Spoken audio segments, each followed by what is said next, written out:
Hey, welcome back to part two of I'm Reading House of Leaves, so you don't have to. Today we're going to be talking about chapter one. So, the bulk of the House of Leaves is a dissertation by Zampano on a documentary film called The Navidson Report. It's the culmination of all the papers discovered by Johnny Trant in Zampano's apartment, with the addition of Johnny's own thoughts and speculations inserted through often lengthy footnotes. Zampano also includes footnotes in the text, usually referring to cited texts or translations of passages written in different languages. The footnotes are distinguished from each other by font, Johnny's being in Courier and Zampano's being in New Times Roman. The Navidson Report itself is purported to have been created by Will Navidson, a Pulitzer Prize winning photographer, and appears to be less an intentional documentary and more of a compilation of home movies made about his house. The film seems to document strange and supernatural features of the house, though Johnny Trant states fairly definitively in his introduction that the film, in fact, doesn't actually even exist. It's unclear in Chapter 1 whether Zampano claims to have seen the film itself or if he is just analyzing commentary supposedly made by others about the film.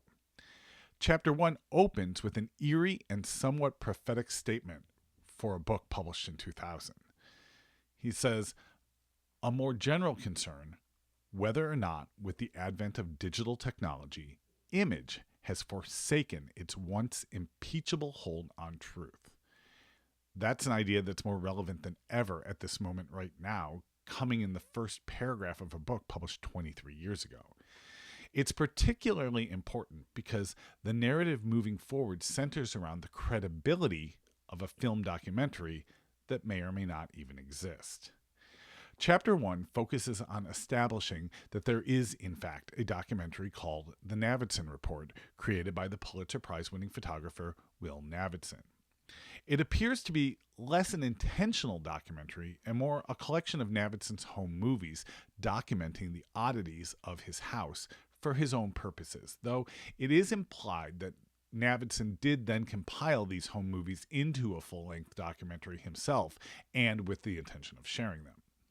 The first bit of film that goes public is a viral video called The 5.5 Minute Hallway.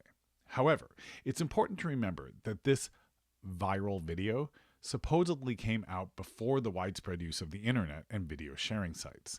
Thus, the term viral video represents something different than what we think of today. In fact, the book never uses the term viral video, but it's the most accurate way of describing what happened. The clip is a 5.5 minute exploration of a hallway in Navidson's house that by all accounts shouldn't exist. The film was recorded to VHS and copied and passed along to those who got their hands on it over and over again, degrading in quality with each subsequent copying and playing, much like the original concept short of South Park did back in the early 2000s. Then don't belittle my people, you fuck! The 5.5 minute hallway was followed by another slightly less viral VHS tape called Exploration Number 4, which expands on the hallway that shouldn't be there and gives it an ominous or even dangerous implication.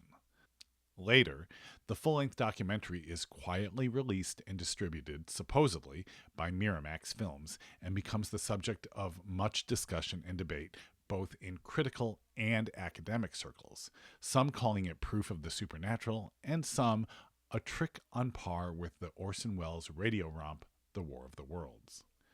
Zampano seems to think it doesn't matter either way, at this point in the story at least, saying, either way, good storytelling alone will guarantee a healthy sliver of popularity in the years to come, but its inherent strangeness will permanently bar it from any mainstream interest.